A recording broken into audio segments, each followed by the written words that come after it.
Bonsoir à tous, bonsoir public, bonsoir chers amis téléspectateurs. Une autre réunion, un autre thème s'offre à vous. Merci de nous regarder. Et c'est la réunion, l'émission à ne pas manquer du lundi au jeudi à partir de 20h30. Public et versé. Bienvenue à la réunion.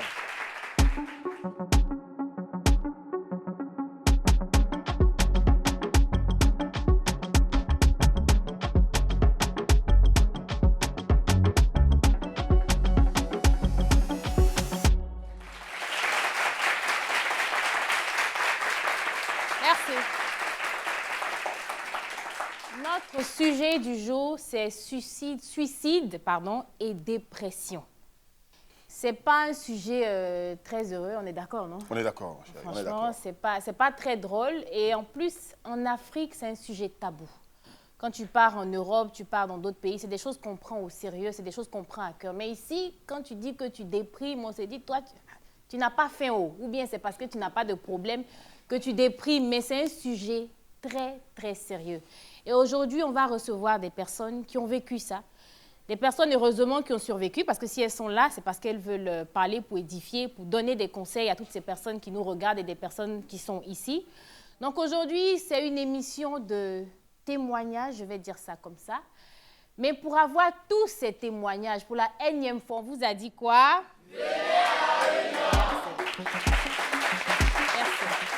Et vous êtes à la réunion, ils sont à la réunion avec vous, nos chers invités que nous allons accueillir tous ensemble. Au fur et à mesure qu'ils arrivent, vous allez les accompagner par vos acclamations et vos applaudissements, même depuis chez vous, merci de le faire. Première invitée, c'est Joyce Ciara, 25 ans, elle est étudiante en quête d'emploi. Nous la recevons maintenant sur ce plateau de la réunion. C'est pose de Joyce Ciara.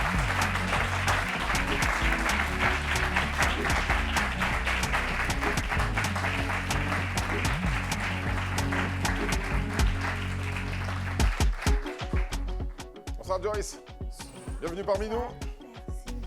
On n'est pas seul, elle n'est pas seule. On a encore une invitée ou même deux qui arrivent. Deux qui arrivent. Donc notre deuxième invitée, assistante direction bilingue, on applaudit pour Fofana Kadidiatou.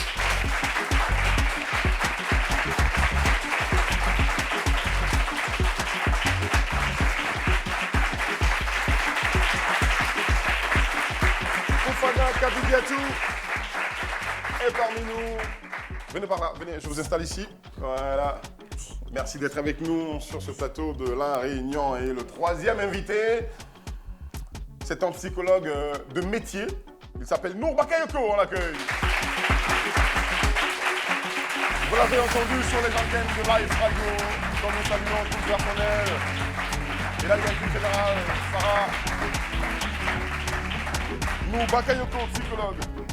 Merci d'être avec nous, merci d'avoir accepté de nous prêter votre expertise donc pour essayer d'étudier avec nous tous les cas dont nous allons parler bien sûr pendant cette émission. Nour Bakayoko, voilà. En tout cas, merci d'être venu. C'est un honneur pour nous de vous recevoir ici. C'est un sujet tabou, mais si vous êtes là, bon, franchement, ça fait plaisir de recevoir des personnes qui sont prêtes à parler. On va commencer par le psy, non? Parce que comme on ne prend pas l'affaire au sérieux, d'accord? C'est quoi la dépression? La dépression, à la base, il faut dire que c'est une maladie. C'est une maladie et puis c'est mourir en soi pour laisser juste vivre ses organes. Donc, c'est vraiment cette manière-là. En français facile, c'est quoi? Oui, je vais dire ça en français facile. Mmh. C'est-à-dire mourir en soi, c'est un état où on perd le goût de la vie. On perd le goût des activités quotidiennes qu'on avait pour habitude de faire, etc. On a une fatigue intense qui nous donne l'impression qu'on ne peut rien faire. On a ce sentiment de dévalorisation de soi et puis on a ce sentiment de perdition. Donc du coup, souvent, il y a d'autres qui arrivent à un état où ils ont des idées suicidaires. Donc quand je vois des gens dire non, je suis dépressif ou encore je suis dépressif, c'est devenu une mode. Voilà, c'est devenu une mode. Alors que c'est une maladie. Voilà. Mais est-ce qu'on peut parler de dépression sans parler d'envie suicidaire? On peut parler de dépression qui n'arrive pas jusque-là. Parce que c'est ce qu'on appelle les TDM, les troubles dépressifs majeurs. Et puis, il y a ce qu'on appelle les dysthymies, la dépression persistante, c'est-à-dire la dépression chronique. C'est quand la personne n'est pas suivie que la dépression peut arriver à cet état-là. On ne s'auto-proclame pas dépressif, mais plutôt on est diagnostiqué dépressif. Donc il y a beaucoup qui se promènent pour dire non, je suis dépressif, je suis dépressif. C'est de la pafloterie mentale en fait. D'accord. On fait une pause. Merci. Suicide et dépression. Joyce, vous avez, Joyce Ciara, c'est ça? Vous avez un témoignage à nous faire. Comment a commencé votre dépression? Non, je peux dire que quand j'ai perdu ma maman, au fait, voilà, parce que j'étais tellement habituée à elle, on faisait pratiquement tout, et quand elle est tombée malade, je suis restée pendant pratiquement 1 an avec elle à l'hôpital seule. Elle est décédée dans ma main, on peut dire ça. Donc, et j'avais que 22 ans. 22 ans seulement. D'accord. 22 ans, donc après cela, je me suis renfermée sur moi. Au fait, même quand je partais l'enterrer, je ne pleurais pas. C'était tellement difficile, je n'arrivais pas à croire. Donc je me disais que c'était une autre personne que j'enterrais, au fait. Donc je refusais de croire et tout. Après cela... Est-ce que tu as pleuré pendant le processus, pendant toute sa maladie? Pas du tout. Je pleurais. Ok. Parce que je demandais au fait à Dieu que, mais attends, qu'est-ce qui n'a pas marché pour qu'elle puisse avoir ce genre de maladie au fait? Comme on dit souvent en Afrique, la leucémie, c'est une maladie qu'on n'attaque pas comme ça. Donc, je me demandais pourquoi, et à la dernière minute, c'est là qu'on a su qu'elle était atteinte de la leucémie. Ça n'a pas été facile. Je suis allée accompagner ma mère jusqu'à la morgue, seule. Pourquoi seule? Pourquoi seule? Non. Non, ça va. Ça va aller. Tu vas me tuer quelque chose comme ça. Vous seriez gentil de nous envoyer ou de nous apporter donc, des mouchoirs, s'il vous plaît. Est-ce qu'on peut applaudir pour notre ami Joyce Ciara? Il n'est jamais facile de parler de la perte d'un être aussi cher et surtout d'avoir la responsabilité, donc tout seul, de participer donc, ou de faire tout ce qui concourt aux obsèques. C'est pour ça, restez ici. Une jeune enfant qui va à la morgue. On sait de quoi nous parlons parce qu'on est passé par là, qui va à la morgue pour regarder le corps de son père ou de sa mère, d'un proche. Ce n'est pas chose facile. Nous comprenons l'état dans lequel se trouve notre très chère amie Joyce Ciara. Et ces faits se sont produits il y a juste 3 ans. Elle avait 22 ans, elle en a aujourd'hui 25. Je voudrais vous demander pour l'encourager de l'applaudir encore, s'il vous plaît. Ce n'est pas chose facile. Ce n'est pas chose facile. Dieu merci, nous avons la présence d'un psychologue ici, qui, après cette émission, donc, pourra prendre à tâche avec elle, certainement, pour essayer donc, de l'aider à sortir de cette situation, à oublier, mais complètement, pour pouvoir en parler, je veux dire, sans pleurer, avec beaucoup de force et de courage, désormais. Voilà. Pourquoi vous avez voulu témoigner aujourd'hui?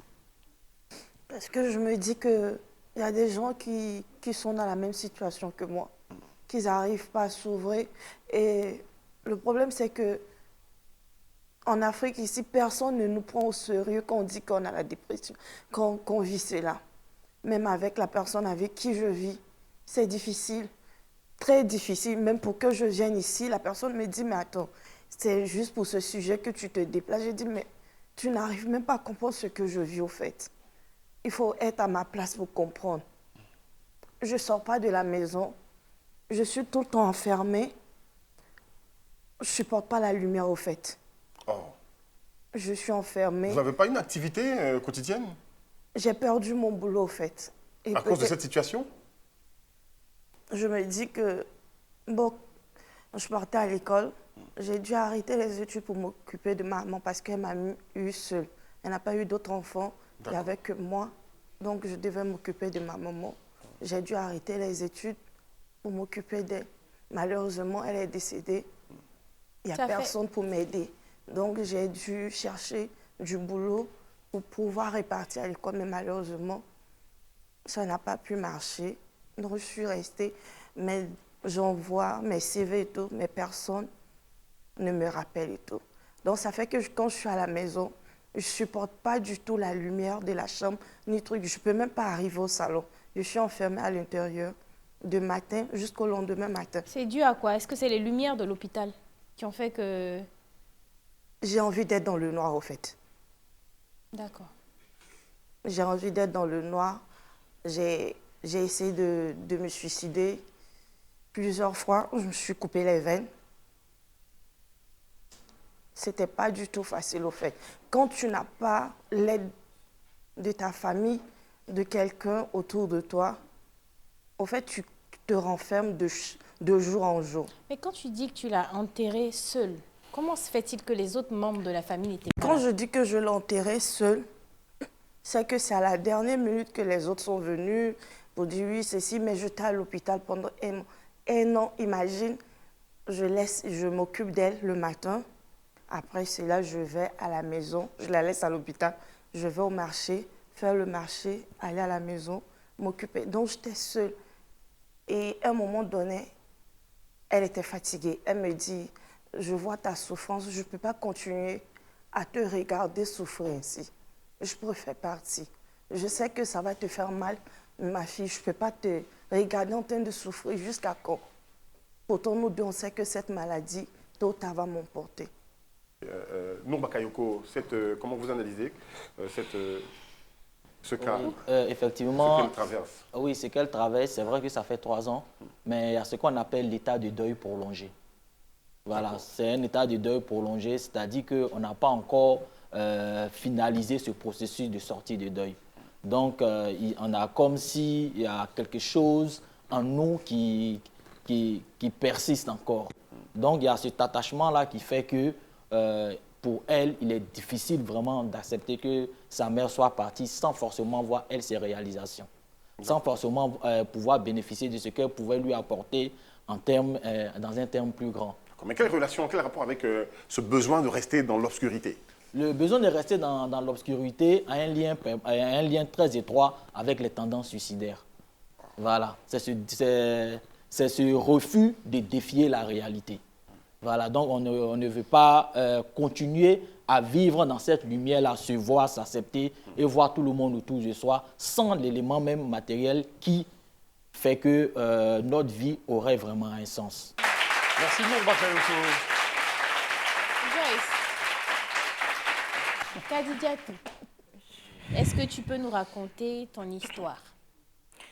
Alors moi, on va dire que c'est une succession d'événements qui m'a fait tendre vers la dépression. Okay. Depuis l'âge de 7 ans jusqu'à mes 30 ans actuellement. Donc c'est on va dire, une accumulation de beaucoup de petites choses. Okay. Donc déjà, ça part du décès de mon papa quand j'avais 7 ans. Okay. Et je commence à me rendre compte qu'au départ, j'arrivais pas à capter vraiment qu'il était parti parce que je me disais que j'étais encore petite et tout. Je voyais ma maman pleurer, mes soeurs et tout, et j'étais tranquille. Et on va dire quelques années après son décès, j'ai commencé à sentir le manque de mon papa. Par moments, il m'arrivait de pleurer et de dire à ma mère que je ne veux pas mourir. Et donc, à partir de cette étape-là, par le fait que je commence à avoir peur de la mort. Okay. Donc, tout ce que je vois en rapport avec la mort, que ce soit les corbillards, que ce soit tous les bruits, médecins, tout ce qui est en rapport avec Quand on me parle de la mort, le mot mort, je ne supporte pas.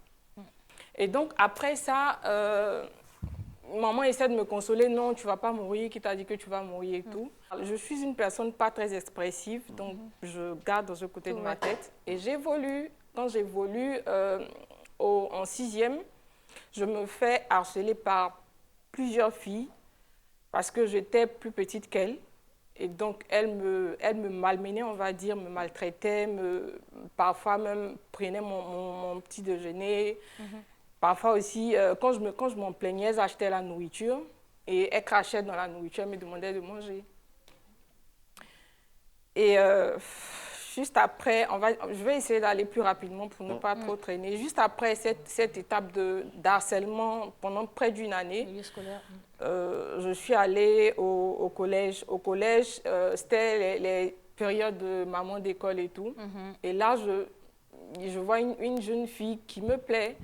Et donc, j'approche la jeune fille et je lui dis vraiment qu'elle me plaît. Je veux qu'elle soit ma maman d'école. Il se trouvait qu'elle aimait déjà une autre fille. Et moi, elle m'a rejetée, en fait. Donc, j'ai accumulé ça. Et je forçais. Pendant certaines périodes, je lui faisais des cadeaux et tout. Mais elle était un peu réticente. Donc, elle aimait plus l'autre par rapport à moi. Et ça, j'ai encore entassé ça, enfin, on va dire, enregistré. D'accord, c'est resté dans votre esprit. Exactement. Et j'avançais. Après le collège, je vais au secondaire. Au secondaire, on me trouve bizarre. On me trouve bizarre parce qu'avec l'éducation que moi j'avais reçue de ma maman, les histoires de garçons et tout, ce n'était pas mon problème. Donc, mes amis, on va dire, celles que j'appelais amies, me trouvaient de gaou, de bizarre. J'aimais pas, on va dire que je n'aimais pas les garçons et tout. Ça dit que je n'étais pas à la mode. Donc, je perçois ça encore comme un rejet. J'entasse. Et je fais de la seconde jusqu'à la terminale. Après, je ne parle pas. Donc, j'ai commencé à me plonger dans le sport, dans le dessin, dans la musique, tout ce qui était attrait à l'art. Donc, lorsque je me sens un peu triste, j'écris, ou bien je dessine, je chante. Après la terminale, là, je vais à l'université, c'est encore pire. À l'université, je deviens solitaire, en fait. Je deviens solitaire. C'est vrai que j'ai ma maman et j'ai mes sœurs, mais je ne parle pas à ma maman, je ne parle pas à mes sœurs. Je me dis que c'est mieux de garder pour moi. Et en ce moment-là, je commence on va dire que j'attirais que des personnes négatives. Est-ce que ta maman et tes sœurs t'ont emmené à parler? Parce que je lui dis, normalement, tu dois te sentir à l'aise. Même si tu ne te sens pas à l'aise dehors, ta maman tu devrais avoir cette relation avec ta maman. Elle ne se posait pas. Je suis très proche de ma mère, mais je suis une personne qui peut facilement montrer un visage alors qu'à l'intérieur, je souffre. Donc, ça a été comme ça depuis l'enfance jusqu'à maintenant. Tu sais, le plus dangereux, moi, je pense que c'est ça. Il y a des personnes qu'on voit, on ne peut pas imaginer que ces personnes-là traversent la dépression. Ce n'est pas un état visible tout de suite. À ce moment-là, comment on arrive, comment une personne qui est à côté, parce qu'elle ne parle pas, elle ne dit pas que quelque chose ne va pas. J'imagine que dans ton aspect aussi, tu donnes l'impression que tout va bien. Non, parce que je suis une personne très fermée. En fait, je respire la tristesse, en fait. Donc, tu vois, docteur, est-ce qu'il y a des petits signes qui... Ici, on parlera de la dépression masquée ou encore de la dépression souriante. Voilà. Et c'est ce qu'on appellera autrement la dépression du personnage public. C'est-à-dire que montrer que ça va, alors qu'à l'intérieur, ça ne va pas du tout. Vous comprenez? C'est cette forme de dépression souvent qui s'enlise, qui traverse le temps, qui devient encore plus grave. Parce que, comme on le dit, tout ce qui ne s'exprime pas s'imprime. Et quand ça s'imprime à l'intérieur de nous, ça fait des dégâts au niveau de l'humeur, au niveau du fonctionnement, etc. Par exemple, elle a dit tout à l'heure qu'elle attire généralement les personnes négatives.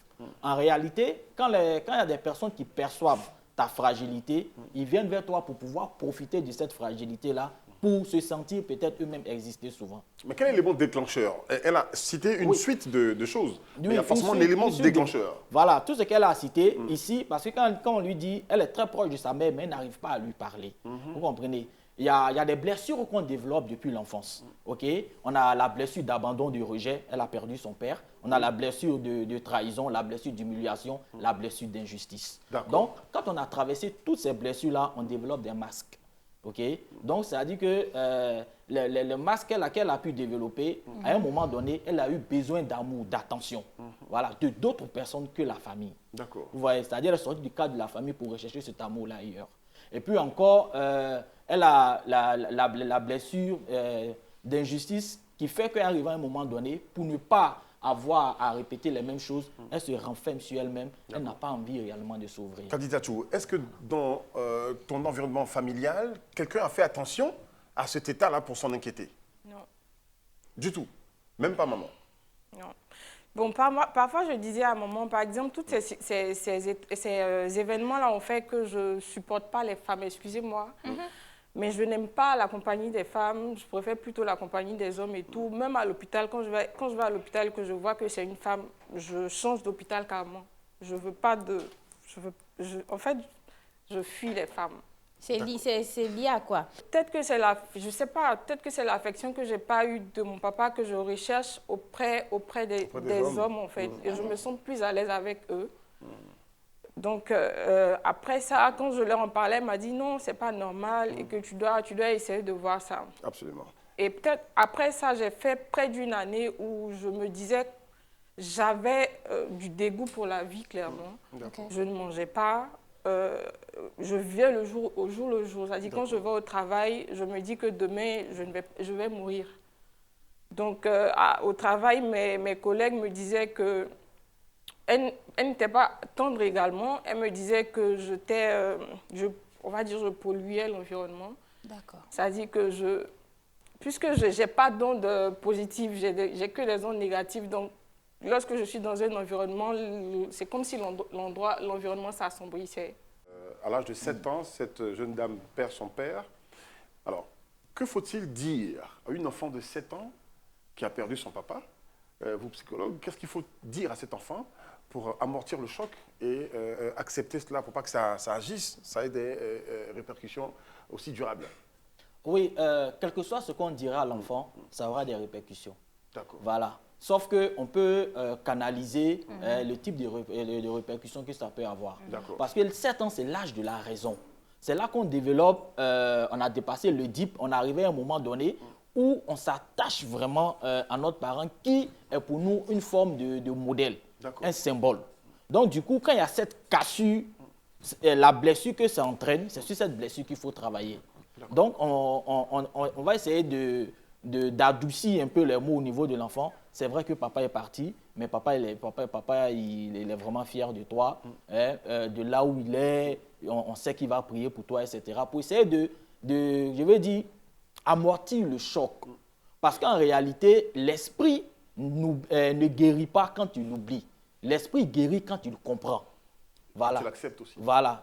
Justement, quand on comprend, voilà, on accepte. Souvent, il y a des choses qui nous arrivent, on cherche à comprendre pour mieux supporter. Mais quand on dit à quelqu'un, oublie, non, c'est pas grave, il faut oublier. Mais quand on oublie, on stocke ça à côté.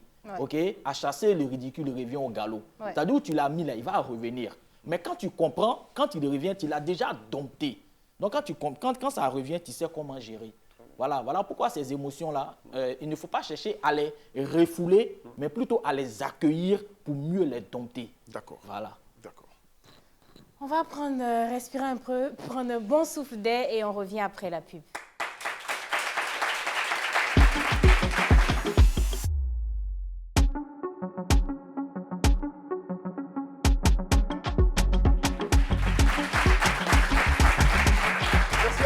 De regarder la réunion sur Live TV, la télé sans filtre. Et dans cette réunion aujourd'hui, nous avons ce sujet, suicide et dépression, une chose qui est anormale, qui ne devrait arriver à personne, qu'on ne souhaite à personne.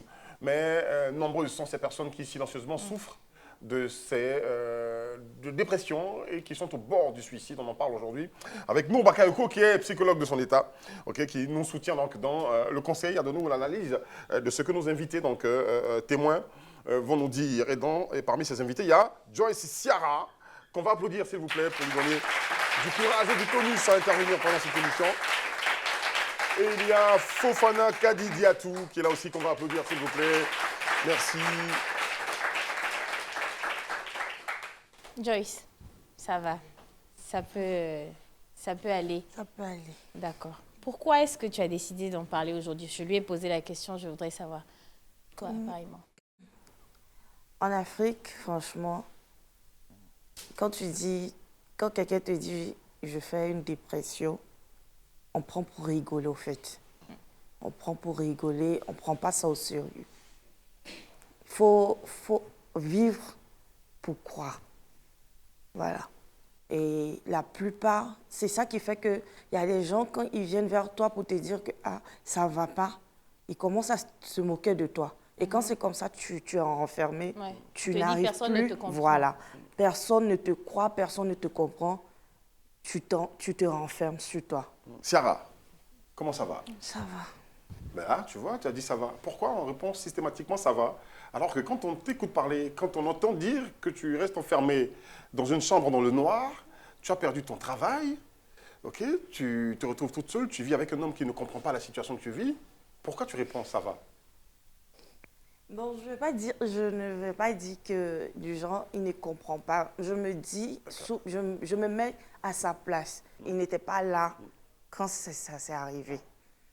Donc, je me dis que peut-être c'est ça qui a fait qu'il n'y croyait pas et qu'il ne pensait pas que c'était sérieux. Mais à vrai dire, on n'a pas besoin d'être là voilà. pour te comprendre. Après, je vois que maintenant, ça va mieux parce que quand je suis à l'intérieur, il me dit, s'il te plaît, sors un peu, allons prendre un peu de l'air, essaye de parler. Et quand je veux pleurer, il me dit, ne te retiens pas.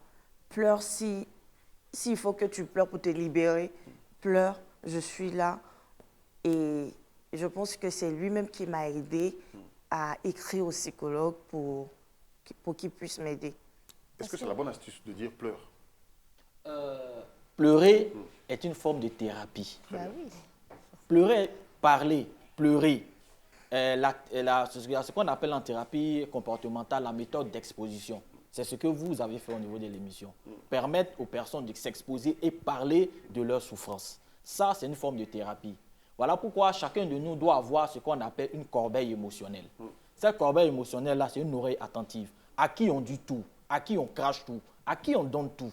Et là, on part vivre réellement. Mais c'est de trouver la personne de confiance. Cette corbeille voilà, émotionnelle, cette personne qui ne viendrait pas dire après que non, mon ventre n'est pas valise. Voilà. Donc, il faut vraiment trouver cette personne de confiance-là. Elle l'a trouvée en son homme. C'est-à-dire que lui ne peut pas l'aider forcément à sortir de la dépression, mais ce qu'il peut faire, c'est de la maintenir dans un état normal pour que lorsqu'elle est suivie par un professionnel, elle puisse vraiment sortir de la dépression. Moi, je pense que c'est le plus beau cadeau qu'il fait actuellement. Parce que aider quelqu'un à ressusciter dans son âme, c'est vraiment la meilleure approche qu'un compagnon peut faire. Voilà, soutenir, comprendre surtout. Et quand on comprend, quand la personne veut partir, oui, va voir tel thérapeute, la personne va t'aider à sortir réellement.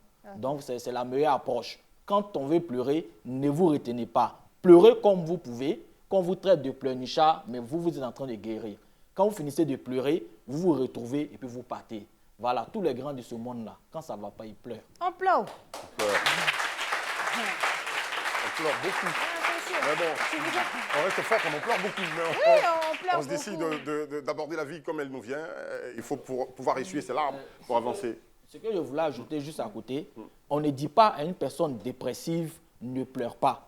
On ne dit pas à une personne dépressive, bouge-toi, c'est toi qui es toujours là. Non, il faut foncer, bouge-toi. Non, ça on appelle ça le syndrome Orangina. Ça ne marche pas. Ok? Voilà, secoue-toi. Le syndrome, il dit le syndrome. Secoue-toi. Ah, secoue-toi. D'accord. Sans faire de pub. Je le dis comme ça, c'est pas pour rire. Hein. D'accord. C'est comme ça que nous, en tant que professeurs, on l'appelle. Mais en fait, je pense que quelque part aussi, les autres, c'est dit que d'un point de vue extérieur, on n'a pas conscience de ça derrière. Donc, quand tu dis à quelqu'un, secoue-toi, c'est comme si toi, tu es trop moins. C'est ce qu'on dit, tu es trop moins. Justement, dans notre entendement, on veut le soutenir. C'est ça, c'est exactement. La dépression, c'est une maladie. Quand on dit à la personne, mais secoue-toi, bouge, la personne dit, ah, il ne me comprend pas. Ouais, donc, il se renferme encore. Je n'ai pas la force de bouger, il me demande de faire au-delà de ce que j'éprouve. Khadijatou, est-ce que tu as déjà tenté de te suicider? Non. L'envie, ça ne m'a pas vraiment traversée. L'esprit. Mais en fait, j'étais résignée, on va dire, à la mort. Je me disais que ça allait arriver et puis bon, j'allais partir, c'est tout. Et puis, mais je n'ai pas vraiment pensé à mettre fin à mes jours et tout, mais j'étais résignée à cela. Est-ce que tu as fini, aujourd'hui je pense que ta famille va te voir, est-ce que c'est la première fois que ta famille saura que tu traverses ça ou tu as fini par dire à ta famille? J'ai jamais dit à ma famille jusqu'à il y a quelques mois où j'en ai parlé sur mes réseaux sociaux. Ok. J'en ai parlé sur mes réseaux sociaux et c'est là, je suis amie avec ma maman, je l'ai bloquée même d'ailleurs. Et c'est là en fait qu'elle a appris depuis, on va dire depuis 7 ans jusqu'à 30 ans. C'est là qu'elle a appris ce qui se passe. C'est beaucoup d'années de souffrance silencieuse. Je n'en parle pas, je suis très solitaire, je préfère... En fait, je me sens à l'aise seule. Je n'aime pas la foule, ça fait que je ne sors pas, je n'aime pas la lumière également, je préfère rester dans... Mais est-ce qu'au fond de toi, tu ne penses pas que si tu avais parlé à quelqu'un, c'est-à-dire ta maman ou tes sœurs, les choses seraient différentes? Parce que tu vois, elle, par exemple, elle en a parlé à son petit ami. Donc, est-ce que toi, tu ne penses pas que ça aurait été mieux d'en parler? Moi, quand j'essaie de parler de mes soucis, automatiquement, je ne sais pas, c'est ma vie, c'est toute ma vie comme ça. Quand j'essaie de parler de mes soucis, les personnes qui sont en face de moi éteignent mes soucis et me parlent de leurs soucis. Donc, toute ma vie, j'ai été comme une oreille, une seconde oreille pour les autres. Il n'y avait personne pour moi. Tu n'avais pas d'oreille. Exactement. Okay. Ça m'a fait voir un psychologue. Ça m'a fait voir un psychologue. Je suis allée quelques fois et après, je ne suis plus partie parce que j'ai... Même le psychologue, il t'a raconté sa vie? Non, le psychologue, il m'écoutait en fait. Il m'écoutait parler, il m'écoutait parler. Après, il m'a donné d'autres rendez-vous, mais je ne suis plus partie parce Pourquoi? que... Qu'est-ce qu'il a fait? Ça m'a épuisée émotionnellement. D'en parler? En fait, j'ai tellement pleuré ce jour-là. C'est vrai que ça m'a soulagée, mais j'avais plus envie de... C'est comme si je fuyais, en fait. Je ne voulais pas remettre sur la table tous ces événements-là. C'est-à-dire, quand tu en parles, plus tu en parles, tu revis, en fait, toute la douleur que tu as l'impression que tu subis ça encore. Exactement. Donc, je préfère garder en moi et puis je fuis. Tu as quelqu'un dans ta vie? Non. Non? Tu n'aimerais pas avoir quelqu'un dans ta vie? Une femme? Toutes les femmes? Ça arrive, mais mes relations ont été, on va dire, chaotiques. D'accord. Parce que peut-être que je demandais un peu trop d'affection. Et donc, ça n'a pas forcément tout le temps abouti. D'accord. Parce que tu refuses de vivre, peut-être. Hein? Je ne sais pas. Refuser de vivre, pas pour quitter le monde, mais bon, la vie, tu la vis comme elle vient, sans accepter les émotions et toute la joie qu'il y a dedans. Est-ce que tu n'as pas envie, comme tout le monde, d'être heureuse et de nous arborer un sourire magnifique quand tu le fais? La question que je voulais poser, c'était, est-ce que tu es heureuse, Kady Diatou? Aujourd'hui, si on me demande si je suis heureuse, je dirais non. Pas du tout. C'est juste... en fait, c'est une carapace que je me mets pour me protéger, c'est tout. Qu'est-ce qui te manque? Qu'est-ce qui, selon toi, mais vraiment selon toi, qu'est-ce qui te manque pour être heureuse? Qu'est-ce qui me manque? Bon, actuellement, si on me demande ce qui me manque, en fait, c'est mon papa, clairement. Exactement.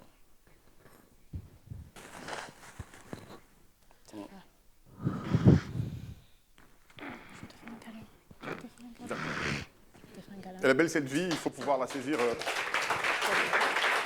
quand on l'a apportée de main. Elles vont finir par comprendre qu'elle est belle cette vie, qu'il faut pouvoir la saisir quand on l'a apportée de main. Elles vont finir par comprendre. On arrive dans notre vie donc à traverser des moments, des situations assez difficiles. On se demande comment en sortir. On se retrouve tout seul face à nos challenges, face à des gens qu'on trouve méchants. Et souvent, on est trop là pour les autres et les autres ne sont pas là pour nous. Et on s'enferme dans ce carcan duquel on a du mal à sortir. Je pense que nos amis Ciara, Joyce, pour qui on va applaudir encore, et puis Fofana Kady Diatou, vont en sortir. Elles vont en sortir. Est-ce que, la question elle est envoyée à toutes les deux, est-ce que vous avez conscience de toutes les raisons pour lesquelles vous devez vivre et aimer la vie? Est-ce que vous avez conscience de cela? Hein, pendant que Kady Diatou se calme, on va demander à Ciara de répondre. J'ai perdu le goût de la vie. Franchement dit, je peux dire, elle était mon repère, mon boussole. Ça ne me donne même pas envie au fait de vivre. Pourquoi vivre? Pour quelle raison? Le psychologue a posé une question tout de suite, ou il a posé comme une remarque. Moi, je te l'envoie comme question. T'imagines que tu es en contact avec ta mère aujourd'hui. Qu'est-ce qu'elle pourrait te dire? Telle que tu la connais, avec tout l'amour qu'elle te porte. Qu'est-ce qu'elle va te dire quand tu lui dis « Maman, je n'ai plus envie de vivre ».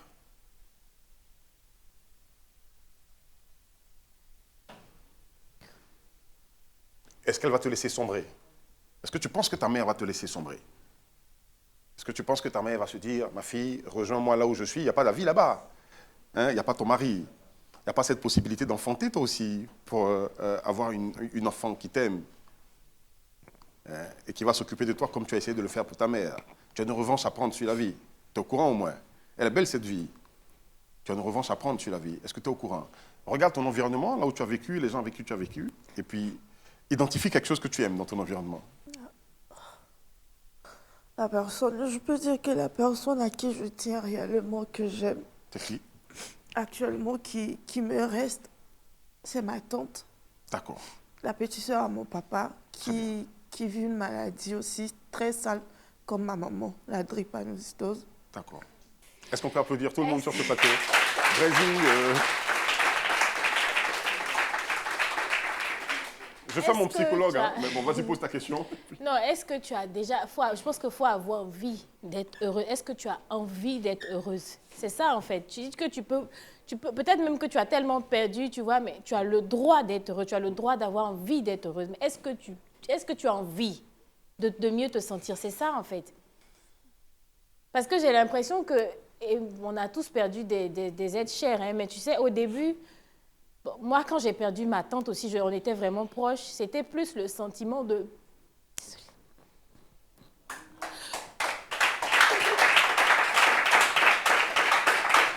Beaucoup d'émotions sur ce plateau de La Réunion. On va aller à la pub. Et on va se retrouver dans un instant, le temps que tout le monde se calme sur ce plateau. Ouais, franchement...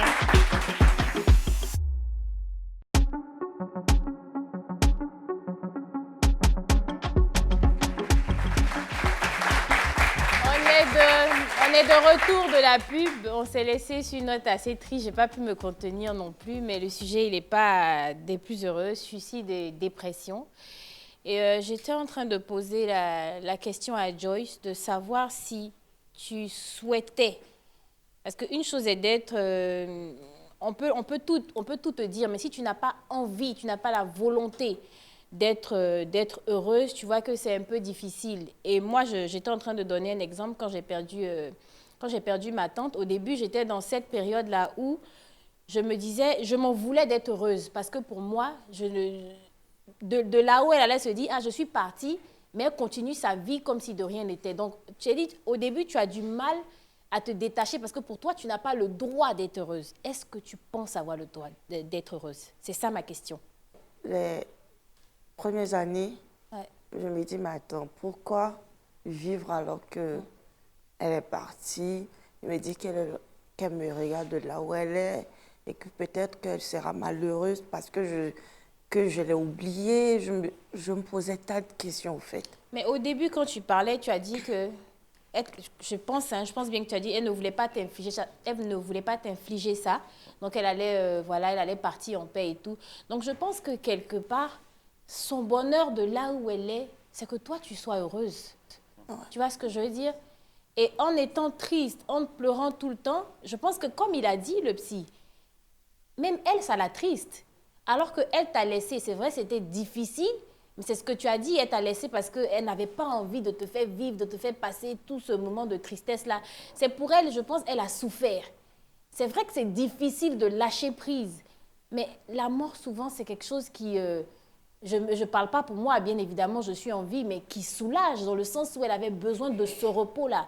Donc, j'aimerais que tu essaies, que tu te dises et que tu comprennes que tu as le droit d'être heureuse. Même si ta maman n'est pas là, tu as le droit d'être heureuse. C'est ça le plus gros truc. Et surtout, tu n'as pas le droit d'effacer toutes les traces de ta mère sur cette terre. C'est ça. C'est toi, l'autre trace de ta mère. Tu n'as pas envie de faire un enfant? Si. Bah, tiens. Quand on est mort, on ne fait pas d'enfant. Tu as des envies de suicide. Tu en as eu? Non, elle a dit qu'elle s'est coupé les... Ah, on en avait parlé. Les veines et tout. Elle a dit ça. Comment sortir comment s'éloigner de cette envie? Oui, pour s'éloigner de cette envie-là, il faut généralement se faire suivre. Il faut se faire suivre parce que la dépression a ses complications. Hein. C'est-à-dire, on va quitter dans la dépression dépressive majeure. Si on n'est pas pris en charge, on va arriver dans l'état qu'on appelle l'état borderline. Je pense que c'est à cet état-là qu'elle s'approchait, qu'elle a commencé à se mutiler. Donc, si on ne fait pas attention au niveau de l'état borderline, on tombe dans le trouble maniaco-dépressif. En réalité, la dépression en elle-même est un trouble unipolaire. Donc, quand on arrive dans le trouble maniaco-dépressif, c'est ce qu'on appelle trouble bipolaire. Et il y a des gens qui pensent que, voilà, non, je suis bipolaire. Non, un bipolaire n'a pas conscience de son état bipolaire, en fait. Donc, quelqu'un qui dit qu'il est bipolaire, voilà, il ne dit pas la vérité. Un bipolaire n'a pas conscience de son état. Vous comprenez? Donc, il dit que non, je suis bipolaire, ça ne veut rien dire. Mais il y a des personnes qui sont lunatiques, c'est-à-dire que changer d'humeur brusquement, changer d'émotion. Donc, les gens confondent cet état-là avec un état bipolaire. Donc, c'est mieux d'aller éduquer les autres. On va se retourner vers le public. Vas-y, une dernière Maintenant, pour arriver déjà aux deux, c'est pour dire, n'essayez pas de vivre, vivez. Ouais. Parce que franchement, et Khadija, tout c'est surtout, j'ai posé la question, mais est-ce que tu veux être heureuse? Est-ce que tu as envie d'être heureuse? Oui. D'accord. Donc, il ne faut pas tenter de vivre, il faut vivre simplement. Je pense qu'on va laisser notre charmant public poser des questions, ou peut-être il y a aussi des témoignages. C'est la partie Dis-moi tout. Donc, est-ce qu'on a des personnes qui voudraient participer, donner des témoignages? On a quelqu'un ici? Bonjour. Bonjour. C'est quel nom déjà? C'est Kwame Rebecca. Kwame Rebecca, ok, d'accord. C'est quoi, c'est une question ou un témoignage? Non, un témoignage. Ok. En fait, pour moi, ça a réellement commencé quand j'étais en terminale. Parce qu'il faut dire que ça a commencé depuis très longtemps. Quand j'étais au terminal, j'ai constaté une grossesse. Avant, je me débrouillais toute seule pour pouvoir subvenir à mes besoins. C'était vraiment compliqué. Pas que papa et maman ne sont pas là, ils sont là, mais ils n'ont pas les moyens. Donc, je me dis que si papa n'a pas les moyens, je vais me débrouiller. Donc, je le faisais. C'est là que j'ai commencé à avoir les idées de petite amie, dans le but de pouvoir m'aider un peu. Et quand je l'ai rencontré, lui, quelques mois après, j'ai constaté une grossesse. Non seulement, bien avant même que je constate la grossesse, j'étais seule. Personne pour t'aider. Tu regardes devant, tu regardes derrière, tu n'as personne. Deux fois, je m'assois, je pleure, je dis, mais Seigneur, je suis maudite ou quoi? J'ai vraiment personne. Et quand ça a commencé à dégrader, je disais que c'est ma maman. Je n'ai jamais eu la chance de vivre avec ma maman. Peut-être que si maman était avec moi, si j'avais grandi auprès de ma maman, en ce moment, elle aurait pu me soutenir, elle aurait pu me dire quoi faire. Mais non, elle est partie, elle m'a laissée avec mon papa. Je n'avais pas de nouvelles de ma maman. J'ai traversé ça toute seule. Et arrivé un moment, j'ai dit, bon, si je dois vraiment avorter, je vais partir avec mon bébé. J'ai traversé la route, les yeux fermés. Je n'étais pas là. Je pensais de l'autre côté jusqu'à ce qu'une voiture freine. Et quand monsieur vient me dire, mais tu as quoi? Ressaisis-toi, regarde quand tu traverses. Souvent, je me lève, je m'arrête devant un mur, je veux cogner ma tête. Et puis, ça passe. Jusqu'à ce qu'une prophétesse, j'étais assise, elle venait m'a dit, enlève cette idée de ta tête parce que Dieu ne t'a pas oublié.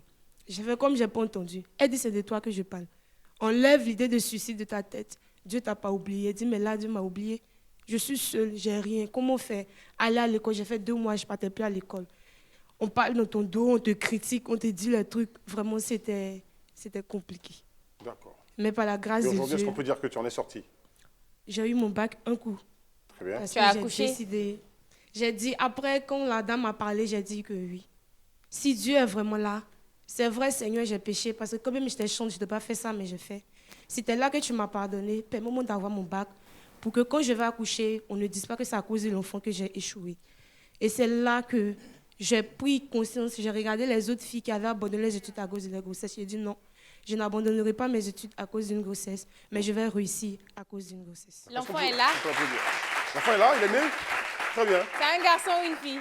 Un garçon, il a 3 ans maintenant. Il a 3 ans. Elle a mentionné Dieu. Elle a mentionné la foi. Est-ce qu'on On a une retourne autre au public. personne qui voudrait parler? Bonjour. Bonjour. Bonsoir, pardon. Bonsoir. Bonsoir. Moi, c'est Touré Alima. Ok. Tout comme Joyce, j'ai perdu ma maman, ça fait 2 ans maintenant. Ok. Voilà. Et plus, comme le psychologue aussi a dit, moi, c'est plus une dépression souriante. D'accord. Voilà. Je suis tout le temps heureuse, je suis tout le temps souriante dans la joie. Personne ne le voit, personne ne le sait. Voilà. Et je suis le genre de personne où j'écoute plus mes amis. Je suis d'ailleurs celle même qui réconforte tout le monde. Ça va aller, prends la vie du bon côté. La CP que tout le monde cherche. Merci. Mais moi, par contre, j'arrive pas. Parce que la mort de ma maman, c'est quelque chose... Vraiment, je m'y attendais pas du tout. Voilà. Parce qu'elle n'était pas malade, elle n'avait rien. On s'est parlé le dimanche, on s'est taquiné. Et le lundi, on m'apprend que ma mère, elle est décédée. Voilà, c'était très compliqué. Le premier jour, j'ai pleuré. Et après, les autres jours, j'arrivais plus. Vraiment, je ne sais pas si j'avais plus de force ou c'est quoi, mais j'arrivais plus. Et toutefois que j'ai un truc qui m'arrive de mauvais, je relie directement ça au décès de ma mère. Je me dis, si elle était là, j'aurais pu éviter telle situation. Je ne sais pas, je serais comme ci ou je serais comme ça. Au point même où, il y a eu une fois, j'ai bu du Javel. Non. Si. Et je me suis retrouvée à l'hôpital. Parfois, je prends des ustensiles très tranchants, j'essaye de me les enfoncer. J'essaye de me faire du mal à moi-même. Et après, je reviens à moi, je me dis non, pourquoi? Est-ce que le psychologue peut intervenir sur son cas, rapidement? Oui, par rapport à son cas, comme je l'ai dit tantôt, c'est une forme d'automutilation. C'est-à-dire quoi? M'abandonner, faire fi de ma souffrance pour rendre les autres heureux. Ça veut dire que je n'ai plus besoin de moi. Voilà, parce que la personne qui faisait l'essence même de ma vie n'est plus là. Donc moi, je n'ai plus besoin de moi. Donc je vis pour rendre les autres heureux. C'est comme si ce corps-là, je ne le veux plus. Donc je peux prendre même des ustensiles ou même des trucs pour le déchirer. Je n'en ai plus besoin. Voilà, il faudrait que les gens soient heureux. Merci nous, Bakayoko. L'émission a été riche en émotions. Il faut bien que ça se termine en espérant que, bien évidemment, vous trouvez réellement le bonheur et cette paix du cœur-là. Donc, vous regardez la caméra. On va commencer par Kadidiatou. Et ce serait vraiment un mot de réconfort pour toutes ces personnes-là qui traversent cet état d'esprit aussi, tout ce qui est dépression, tout ce qui est envie de suicide. Ce serait de regarder la caméra et de laisser un mot pour ces personnes. Alors, moi, j'aimerais leur dire de s'armer de courage parce que ce n'est pas vraiment facile. De s'armer de courage, de parler quand ça ne va pas, de ne pas montrer cette facette-là joyeuse alors qu'à l'intérieur, on est au plus mal. D'extérioriser, si vous aimez la danse, pratiquez la danse. Si vous aimez le sport, pratiquez le sport. Et je veux surtout parler à ces personnes-là, à ces détracteurs, ou je ne sais pas comment dire, excusez-moi, mais les mots et les actes qu'on pose ont forcément des effets négatifs dans la vie de quelqu'un. Donc, faisons attention à ce qu'on dit et à ce qu'on fait. Parfois, les mots même blessent plus que les actes. Ouais. Donc, de faire très attention parce que vous pouvez facilement détruire la vie d'une personne sans vous en rendre compte. Franchement. Ciara. Tellement vrai. Souvent, les mots blessent plus que les actes. Ciara, quel est ton mot? Que tous ceux qui sont dans les mêmes problèmes que moi, il est temps de s'ouvrir. Il est temps de passer à autre chose et se dire que la vie est belle pour en rester là. Donc, c'est ce que tu te dis en ce moment toi-même, n'est-ce pas? Tu te parles à toi-même. Vas-y, parle-toi. Il est temps de chercher à avoir quelqu'un pour nous aider, pour qu'on puisse sortir de là. Parce que je réalise que je suis seule. J'ai pas d'autres... Ma mère n'a pas fait d'autres enfants. Et pour qu'elle soit heureuse de là où elle se trouve, je dois aussi être heureuse et faire des enfants. Pour qu'elle sache que oui, j'ai laissé au moins quelque chose derrière moi. J'ai laissé une famille derrière moi. Un héritage, oui. Voilà. On applaudit Ciara. Est-ce que Ciara peut nous faire un sourire en conclusion? Je sais que tu n'aimes pas les femmes, mais tu me permets de te faire un câlin quand même. Pendant que Ciara nous arbore on veut voir un sourire quand même. Hein? Joyce, tu as vu comment tu as un beau sourire? Elle va pas venir faire vidéo et moi. Tu vas pas faire vidéo et moi. C'est là qu'on s'arrête pour aujourd'hui, pour ce soir. Est-ce qu'on peut applaudir le public? Merci à vous tous de nous avoir regardés. On s'arrête ici pour aujourd'hui. On se retrouve demain pour une autre réunion. Au revoir.